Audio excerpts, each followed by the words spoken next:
మనం ప్రయారిటీ ఇవ్వాల్సిన, ప్రాధాన్యత ఇవ్వాల్సిన విషయాలు ఏంటి? భూ సంబంధమైన వాటిగా, పర సంబంధమైన వాటికి. ప్రతి క్రైస్తవుడు ఈ విషయాన్ని మనసులో నాటుకోవాలి.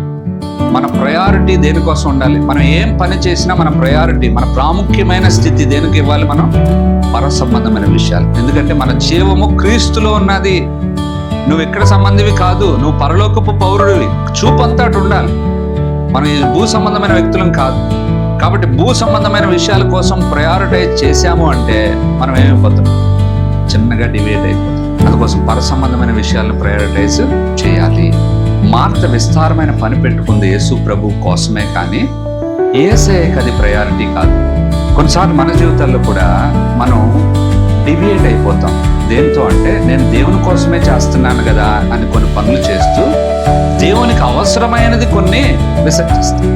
ఆయన పాదముల దగ్గర కూర్చుని ఆయన మాట వినడం ఆయనకి ప్రాధాన్యమైన విషయం. యేసయ్య కోసమే చేస్తున్నప్పటికీ కూడా భూ సంబంధమైన కార్యాలు మనం ప్రయారిటైజ్ చేస్తే దాన్ని బట్టి దేవుడు సంతోషించడు. మరి ఏం చేయాలా? వేటికి ప్రాముఖ్యతనివ్వాలి? మనం ఆత్మ సంబంధమైన విషయాలకు ప్రాముఖ్యత ఇవ్వాలి. ఎందుకోసం? దేవుని లేఖనాలు ఏం సెలవిస్తున్నాయి?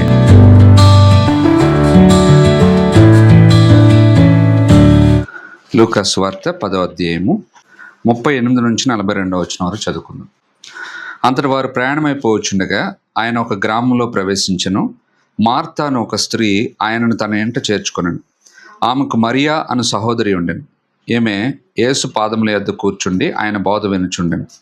మార్త విస్తారమైన పని పెట్టుకుని తొందరపడి ఆయన యొద్దకు వచ్చి, ప్రభువా, నేను ఒంటరిగా పని చేయుటకు నా సహోదరు నన్ను విడిచిపెట్టినందుకు నీకు చింత లేదా? నాకు సహాయం చేయమని ఆమెతో చెప్పమనను. అందుకు ప్రభు, మార్తా మార్తా, నీవు అనేకమైన పనులను గూర్చి విచారం కలిగి తొందరపడుచున్నావు, కానీ అవసరమైనది ఒక్కటే. మరీ ఉత్తమమైన దాన్ని ఏర్పరచుకొనెను, అది ఆమె యొద్ద నుండి తీసివేయబడదని ఆమెతో చెప్పాను. చదివిన భాగం మనందరికీ పరిచయమే. వారు ప్రయాణమై పోవచ్చుండగా ఆయన ఒక గ్రామంలో ప్రవేశించెను. మార్తాను ఒక స్త్రీ ఆయనను తన ఇంట చేర్చుకొను. ఆ రోజుల్లో యేసు ప్రభుని ఇంట చేర్చుకోవాలంటే వాళ్ళకు కొంత సాహసం చేయాలి. సాహసం చేయడం అంటే అర్థం ఏంటి? కొద్ది మంది నుండి వచ్చే వ్యతిరేకతను వీళ్ళు అధిగమించాలి. ఎందుకంటే ఆ రోజుల్లో యేసయ్యకు చాలామంది విరోధులు ఉండేవాళ్ళు. ఎవరు వాళ్ళు? ముఖ్యంగా ధర్మశాస్త్రోపదేశకులు, పరిసయ్య సంతతికి చెందిన శాస్త్రులు, వీళ్ళందరూ కూడా ఆయనకి వ్యతిరేకులే. ఎందుకంటే వాళ్ళని ఖండించేవాడు కాబట్టి వ్యతిరేకులు. మీరు అనుకోవచ్చు, యేసయ్యను చేర్చుకోవడం పెద్ద విషయమే ఉందండి అని. కొద్దిమంది యేసయ్యను చేర్చుకోలే. కొన్ని సందర్భాలు మనం చూసుకుందాం. ఒకసారి ఈ లూకా సువార్తలోనే 9వ అధ్యాయానికి వెళదాం. 51-52 వచనాలు. ఆయన పరమునకు చేర్చుకొనబడు దినములు సంపూర్ణమగుచున్నప్పుడు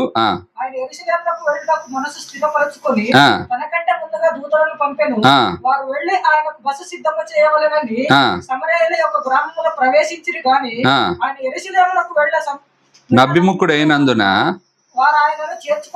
ఆయన యెరూషలేమునకు వెళ్ళ నభిముఖుడైనందున. యెరూషలేము ఇంకొక సందర్భం కూడా మనకు తెలుసు. ఆయన మార్గంలో వెళుతూ ఉన్నాడు, ఇంకా సమీప గ్రామానికి వెళ్ళలేదు.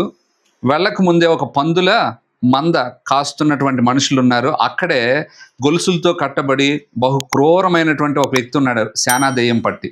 వాడిని అద్భుత రీతిగా దేవుడు ఏం చేశాడు? విడిపించాడు. విడిపించి ఆ స్వస్థపరచబడిన వాడు స్వస్థ చిత్తుడే యేసయ్య దగ్గర కూర్చుంటే వచ్చి చూసిన వాళ్ళు ఆశ్చర్యపోయి, అయ్యో, ఎంత గొప్ప కార్యం చేశాడా ఈ మహానుభావుడు! ఈయన మన ఊర్లో చేర్చుకుంటే దెయ్యాలన్నీ పోతాయి, బ్రతుకులు బాగుపడతాయి అని చేర్చుకోకుండా వాళ్ళు ఏం చేశారంట? మా ప్రాంతములను విడిచి పొమ్మని ఆయన్ని బతుమాలుకున్నారంట. ఎంత దౌర్భాగ్యమైన స్థితి! మంచిని చేర్చుకోవడానికి చాలామందికి ఇష్టం ఉండదు, కానీ చెడుని చేర్చుకోవడానికి ఇష్టం ఉండదు. సరే, ఇక్కడ మనం గమనించాలి ఏంటి అంటే, యేసయ్యను చేర్చుకోవడానికి మార్త ఇష్టపడినట్టుగా ఏ మనిషి తన హృదయంలోనికి యేసయ్యను చేర్చుకోవడానికి ఇష్టపడతాడో ఆ వ్యక్తి జీవితం విప్లవాత్మకంగా మారుతుంది. నీ హృదయంలోనికి యేసయ్య రానంత వరకు కూడా నీ జీవితంలో మార్పు కలగదు. నువ్వు చేసుకునే మంచి విల్ పవర్ను బట్టి చేసుకునే తీర్మానాలు నేను బాగు చేయలేవు. ఆ తీర్మానాలు కొంత సమయానికి వీగిపోతాయి. కానీ యేసయ్య నీ జీవితంలో ఉంటే క్రమక్రమంగా నీ జీవితంలో కార్యం చేస్తూ నేను తన సమరూపంలోనికి మార్చుకుంటాడు. గుర్తించు. కాబట్టి మొట్టమొదటి మనం నేర్చుకునే పాఠం ఏంటంటే, మార్త ద్వారా యేసయ్యను తన ఇంటిలో చేర్చుకున్నది. సరే, చేర్చుకున్న తర్వాత ఏమైంది? వెంటనే పనులు ప్రారంభమైనాయి. ఎందుకంటే యేసయ్యను చాలా మంచిగా చూసుకోవాలని అనుకుంటుందేమో మార్త. మంచిగా చూసుకోవాలి, మంచి ఆతిథ్యం ఇవ్వాలి. అందుకోసం విస్తారమైన పనులు పెట్టుకున్నది, అక్కడ రాయబడింది అన్నమాట. చూడండి ఒకసారి. మార్త విస్తారమైన పని పెట్టుకున్న చేత తొందరపడి. గమనించండి, విస్తారమైన పని దేన్ని బట్టి పెట్టుకుంది? ప్రభువుని బట్టే. ఎందుకంటే యేసయ్య వచ్చాడు, ఆయన చాలా పబ్లిక్లో చాలా ఫేమస్ పర్సన్. అప్పటికే కొన్ని వేల మంది ఆయన్ని వెంబడిస్తూ ఉంటే ఆయన కోరి కోరి మన ఇంటికి వచ్చాడు. ఆయన ఎలా చూసుకోవాలి? అందుకోసం ఆమె ఏం చేస్తుంది? మేబీ విస్తారమైన పని పెట్టేసుకుంది. మనం కూడా పెట్టుకుంటాం లేదా? ఎవరైనా మన ప్రియమైన వాళ్ళు మన ఇంటికి వచ్చారనుకోండి, ఏం చేస్తాం? అప్పుడే అది హడావిడి, అది చేస్తాం, ఇది చేస్తాం, వాళ్ళకి 10 రకాల కూరలు వండి పెడతాం కదా. ఒక్క కూరే తింటాడాడు, ఎన్ని పెడతాం? 10 రకాలు. దానికోసం ఏం చేస్తాం? ఉదయం నుండి మధ్యాహ్నం ఆ వంట ముగించి ఇంకా ఆ డైనింగ్ టేబుల్ దగ్గరికి ఆయన వచ్చి కూర్చునే వరకు కష్టపడుతూనే ఉంటారు సిస్టర్స్ కదా. మంచిదే, ఆతిథ్యం ఇవ్వండి, మంచిదే, అట్లా ప్రేమించడం తప్పని కాదు. కానీ ఇక్కడ మనం నేర్చుకోవాల్సిన పాఠం ఏంటంటే, మార్త విస్తారమైన పని పెట్టుకుంది యేసు ప్రభు కోసమే, కానీ యేసయ్యకి అది ప్రయారిటీ కాదు. గుర్తించండి. కొన్నిసార్లు మన జీవితాల్లో కూడా మనం డివియేట్ అయిపోతాం. దేంతో అంటే, నేను దేవుని కోసమే చేస్తున్నాను కదా అని కొన్ని పనులు చేస్తూ దేవునికి అవసరమైనది కొన్ని విసర్జిస్తాం. అర్థం చేసుకోండి అన్నమాట. ఇక్కడ ఈ స్టోరీ అంతట్లో మనం గమనిస్తాం ఏంటంటే, మరి ఏమో యేసయ్య రాగానే ఆయన దగ్గరికి వచ్చి కూర్చుంది. బహుశా మరి ఆమెకు ఆ జ్ఞానం ఎలా వచ్చిందో నాకు తెలియదు, కానీ ఆయన దగ్గరికి వచ్చి కూర్చుంది. ఆయన బోధించడం ప్రారంభించాడు. చక్కగా బోధ వింటా ఉంటే మార్త ఏమో విస్తారమైన పని పెట్టుకుని దేన్ని నిర్లక్ష్యం చేసింది? గమనించండి. ఆయన పాదముల దగ్గర కూర్చుని ఆయన మాట వినడం ఆయనకి ప్రాధాన్యమైన విషయం. దాన్ని వదిలేసి ఇప్పుడు ఏం చేస్తుంది ఆమె కదా. అర్థం చేసుకోండి. యేసయ్య కోసమే చేస్తున్నప్పటికీ కూడా భూ సంబంధమైన కార్యాలు మనం ప్రయారిటైజ్ చేస్తే దాన్ని బట్టి దేవుడు సంతోషించడు. ఈ విషయాన్ని గుర్తుపెట్టుకో. మరి ఏం చేయాలా? వేటికి ప్రాముఖ్యతనివ్వాలి? మనం ఆత్మ సంబంధమైన విషయాలకు ప్రాముఖ్యత ఇవ్వాలి. ఎందుకోసం? దేవుని లేఖనాలు ఏం సెలవిస్తున్నాయి ఒకసారి చదువుదానండి. కొలసీలకు రాయబడిన పత్రిక 3వ అధ్యాయం 1, 2, 3 వచనాలు. మీరు క్రీస్తుతో కూడా లేపబడిన వారైతే పైనున్న వాటినే వెదకుడి,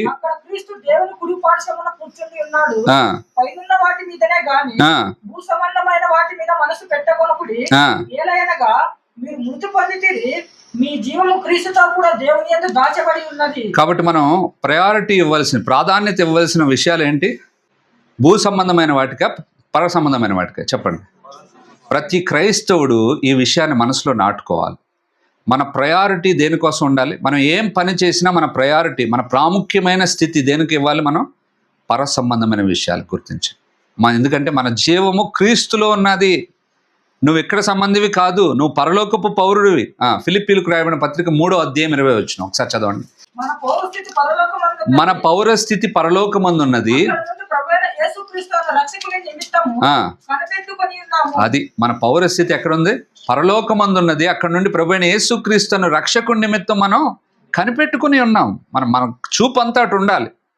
మనం ఈ భూ సంబంధమైన వ్యక్తులం కాదు. కాబట్టి భూ సంబంధమైన విషయాల కోసం ప్రయారిటైజ్ చేశాము అంటే మనం ఏమైపోతున్నాం? చిన్నగా డివేట్ అయిపోతాం. గుర్తించండి. అందుకోసం పర సంబంధమైన విషయాలను ప్రయారిటైజ్ చేయాలి. ఇది మనకు నేర్పిస్తున్న పాఠం మార్త ద్వారా. మార్త విస్తారమైన పని పెట్టుకుంటే చేత ఏమొచ్చిందంటే ఆమెకి తొందరపాటు తర్వాత ఏమొచ్చింది? తొందరపాటుతో కోపం వచ్చేసింది. కోపం వచ్చిందా లేదా? అక్కడ కోపం వచ్చి ఎవరి మీద ఎగురుతుంది? డైరెక్ట్ మరియ మీద కాదు. నేను అనుకుంటున్నా మరియని అప్పటికే ఎన్నోసార్లు మరియా మరియా మరియా మరియా అని పిలిచి ఉంటుంది. 4-5 సార్లు పిలిచినా కానీ మరియ ఉలుకట్లేదు, పలకట్లేదు. ఎందుకంటే ఆమె ధ్యానంలో ఉన్నది. ఎక్కడ? యేసయ్య దగ్గర. అసలు పలకపోయేసరికి వచ్చేసింది గది దగ్గరికి. వచ్చేస్తే యేసయ్య చక్కగా కూర్చుని, అనుకుందాం, నేను జస్ట్ పిక్చరైజ్ చేస్తున్నాను, మళ్ళీ ఇది ఇలాగే ఉన్నదా అన్నా నువ్వు తప్పు చేస్తున్నావు అనొద్దు. అక్కడ ఉన్నదాన్ని జస్ట్ మీకు పిక్చరైజ్ చేసి చెప్తున్నాను. ఈలోపు ఆమె ఏం చేసిందంటే చక్కగా ఆయన కుర్చీలో కూర్చుని చక్కగా వాక్యం చెప్తా ఉంటే మరియ చక్కగా కూర్చున్నది. యేసుప్రభు ఎక్కడికి వెళ్ళినా ఆయన శిష్యులు కూడా ఉంటారు కదా, వాళ్ళందరూ అక్కడ కూర్చున్నారు. ఇంకా కొద్దిమంది జనసమూహం కూడా ఉన్నారో లేరో మనకు తెలియదు, కానీ మొత్తం మీద అలా ఉన్నది పిక్చర్ అనుకోండి. ఇక వెళ్ళి చూడగానే ఇంకేమైపోయింది? అంతే కదా. ఇప్పుడు అంతేనా? ఇప్పుడు మనకు కూడా అంతే కదా. ఎవరైనా ఉంటే చూడండి, పని చేయకుండా వస్తే వాళ్ళకి ఏమొచ్చేస్తాయి? కోపం, తొందర. ఆ తొందరపాటుతో వచ్చేసి చివరికి ఇక ఏమని తిట్టట్లే, ఆయన మీదకి వెళ్ళిపోయింది ఫోకస్. ఆయన వల్ల ఇక్కడ కూర్చుంది అనుకుని, ఏమయ్యా యేసయ్యా నీకు చింత లేదా? ఎవరిని అడుగుతుంది? యేసయ్యనే డైరెక్ట్ పిలిచింది ఆయన కోసమే అన్నీ చేస్తుంది, ఆయన్ని గణపరుస్తుంది ఒక రీతిగా, ఆయన గొప్ప స్థితిని ఇస్తుంది. బట్ ఆయన్నే ఇప్పుడు ఏమంటుంది, నీకు చింత లేదా? చూసారా ఏమైపోయింది?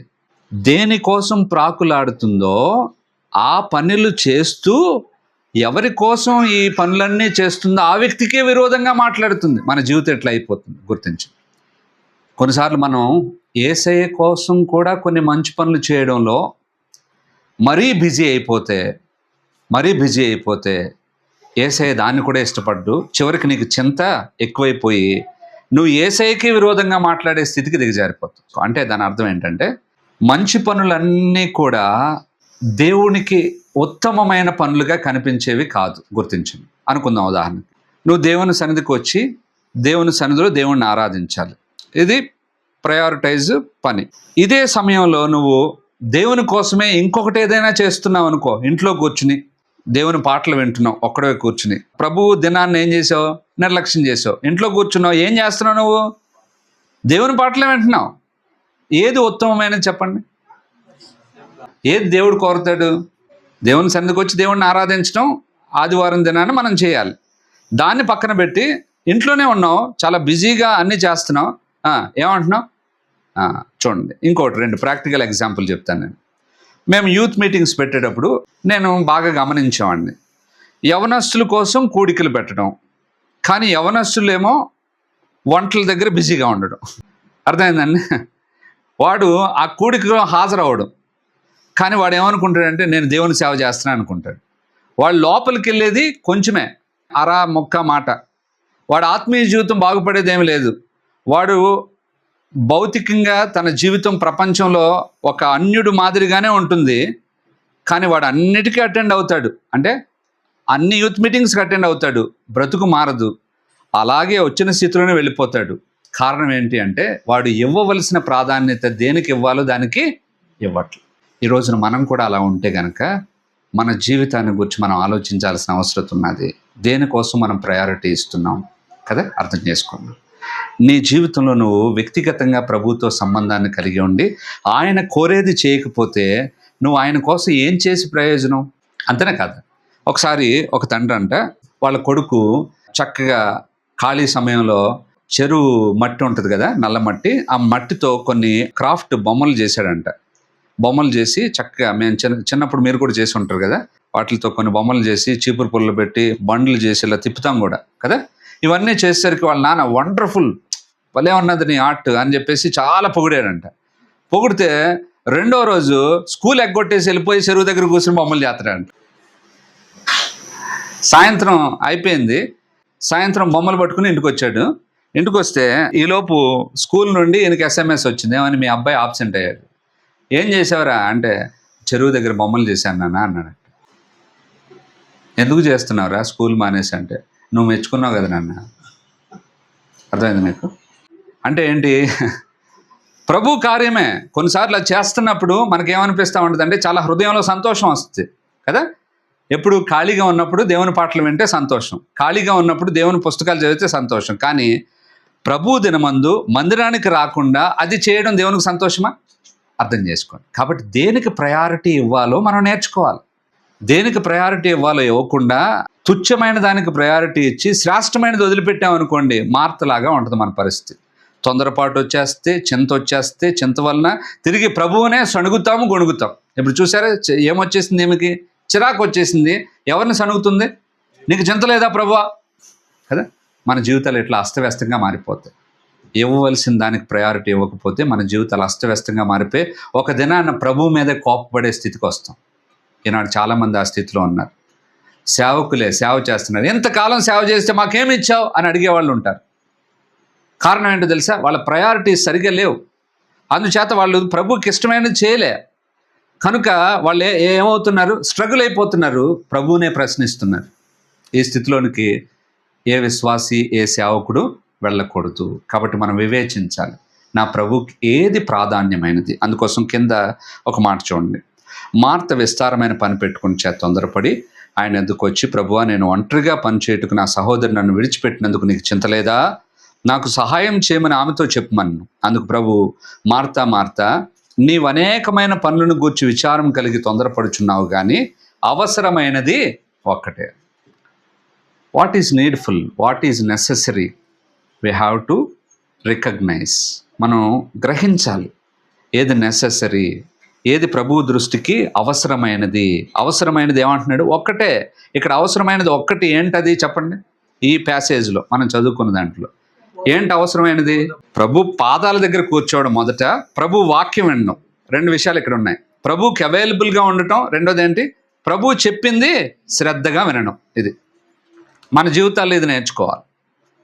ప్రభుకి అవైలబుల్గా లేను, ప్రభువు చెప్పేది వినను, అన్నీ చేసేస్తున్నాను, ఏమవుద్ది?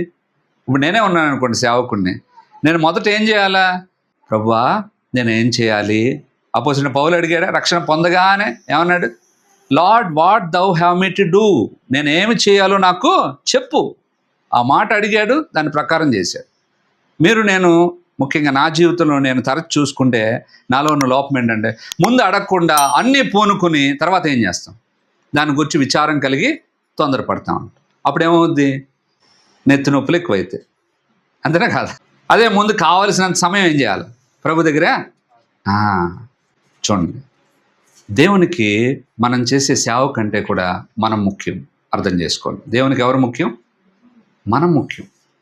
మనం ఇచ్చే అర్పణ కంటే కూడా మనం ముఖ్యం. మనం గడిపే సమయం కంటే కూడా మనం ముఖ్యం. ఈ మాటలు అర్థం చేసుకోండి. కాబట్టి ఆయన నీ వ్యక్తిగత జీవితంలో కార్యం చేయాలని ఆశపడుతున్నాడు. మొదట ఒక సేవకుడిగా, ఓ పాల్ జీవన్, నువ్వు చేసే సేవ కంటే నువ్వు ముఖ్యంగా అంటున్నాడు. అర్థం చేసుకోండి. మోషే సేవ కోసం, మోషే ఎట్లున్నా పర్లేదని వాడేసుకోలేదు దేవుడు. ముందు ఎవరిని సిద్ధపరిచాడు? దానికోసం 30 సంవత్సరాలు ఎక్స్ట్రా టైం తీసుకున్నాడు.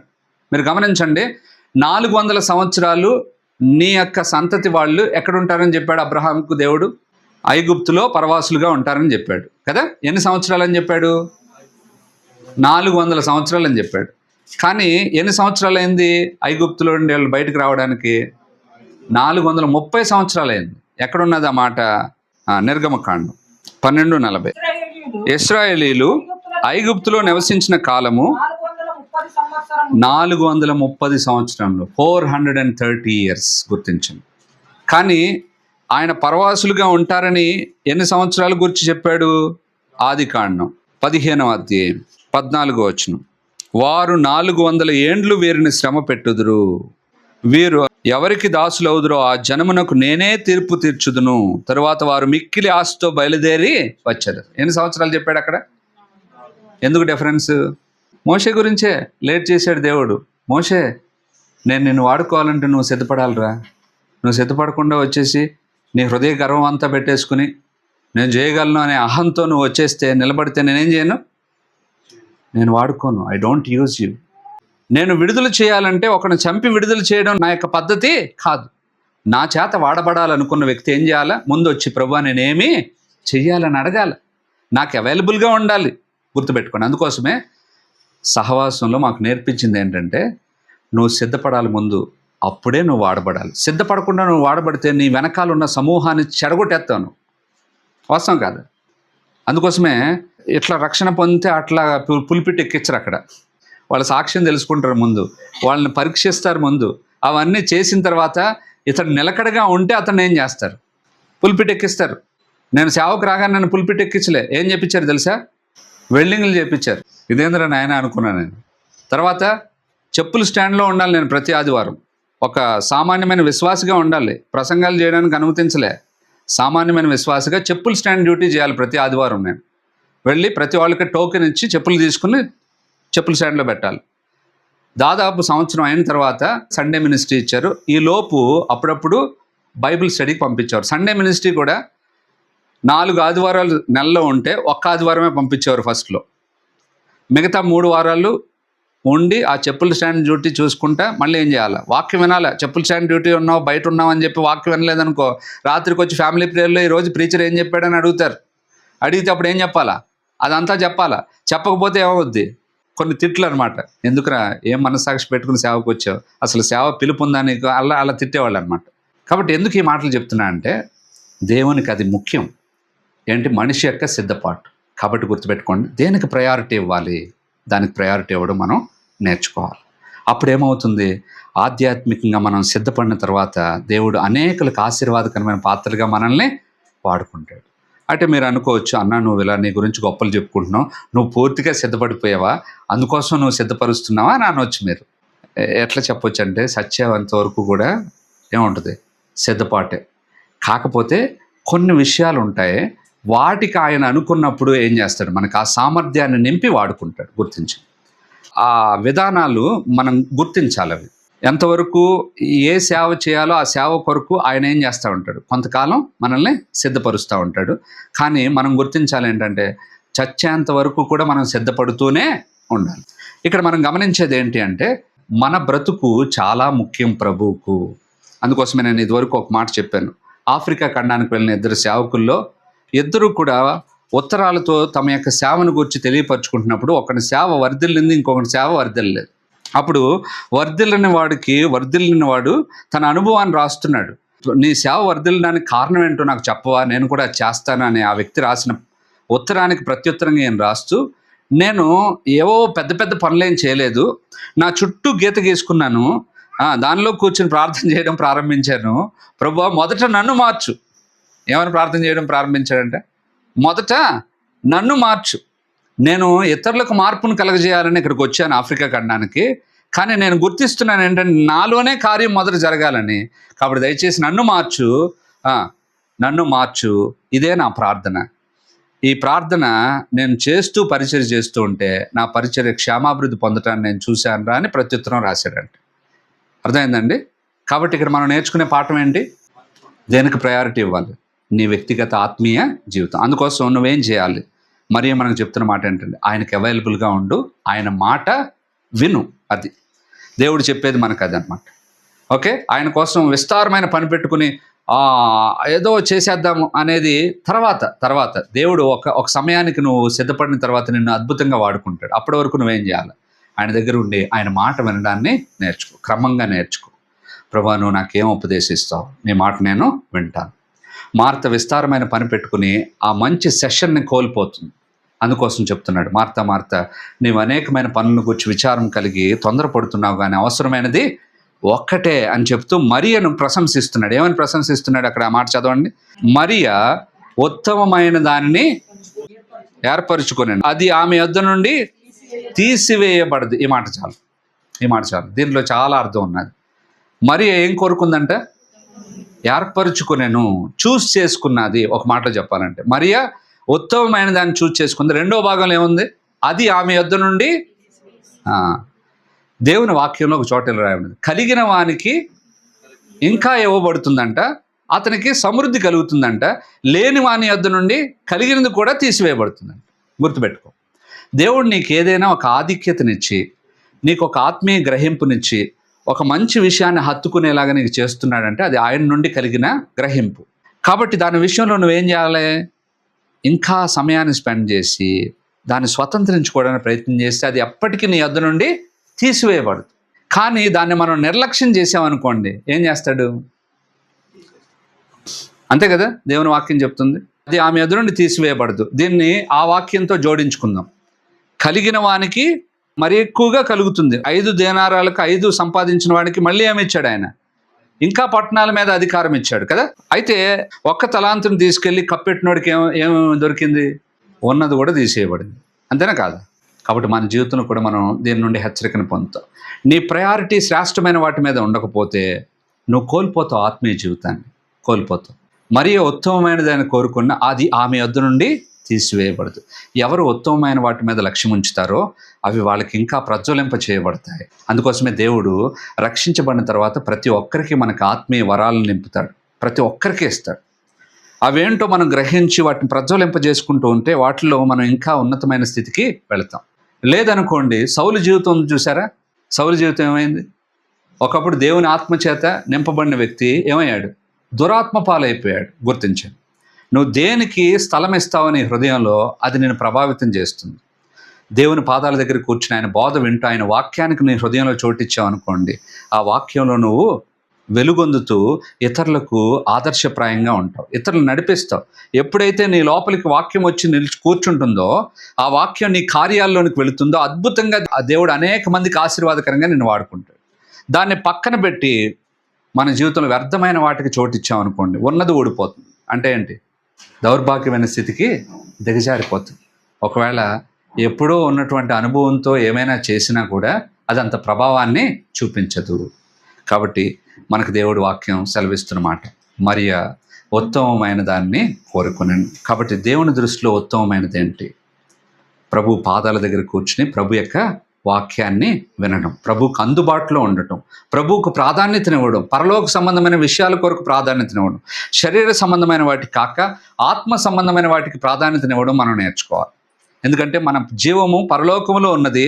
మనం ఎప్పుడూ కూడా పరలోకం కోసం బ్రతకాలి. మనం ప్రతిసారి పురికొల్పే దేవుడు ఎందుకోసం అంటే పరలోక రాజ్యం కోసమే. ఎందుకంటే మనం ఈ లోక సంబంధమైన పౌరులము కాదు. మనం ఎప్పుడైతే దేవుని యొక్క రాజ్యానికి వ్యతిరేకంగా ప్రవర్తిస్తామో, లేక దేవుని రాజ్యానికి తక్కువ ప్రయారిటీ ఇస్తామో, భౌతికమైన వ్యక్తులుగా మారిపోతాం, భూ సంబంధమైన వ్యక్తులుగా మారిపోతాం.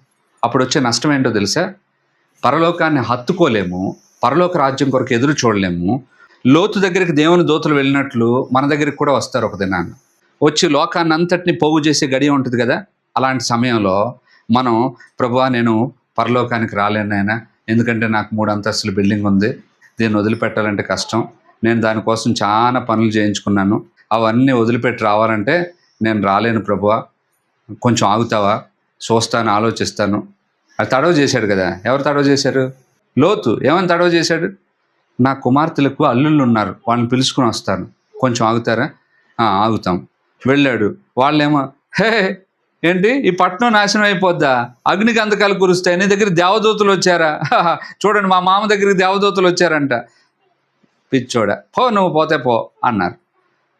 గేలి చేశారు, హేళన చేశారు కదా, చేసి పంపించేశారు. అర్థం చేసుకోండి, లౌకికమైన వ్యక్తులుగా మనం మారిపోతే లోకపరమైనటువంటి వాటిని ఎక్కువగా మన హృదయంలోనికి రానిస్తాం, వాటితో ప్రేమ ఎక్కువైపోతుంది. ఒక దినాన ప్రభు వచ్చి నీ గుమ్మం దగ్గర నిలబడి నా బిడ్డ పరలోకం తీసుకెళ్తాను రా అంటే కూడా నువ్వేమంటావు? తడవు చేశానని రాయబడింది. ఎవరు తడవు చేశారంట? లోతు. అలా నేను కూడా ఏం చేస్తాను?